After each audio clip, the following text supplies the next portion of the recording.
branch na to is already 15 years.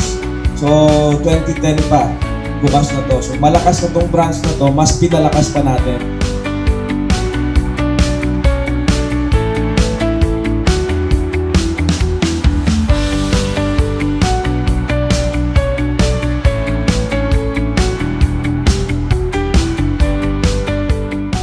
Kami po ang kaibigan nyo sa pag-asenso mula po noon, ngayon, at sa mga susunod pang taon. Nabuhay ang Best Bike San Mateo. O the #1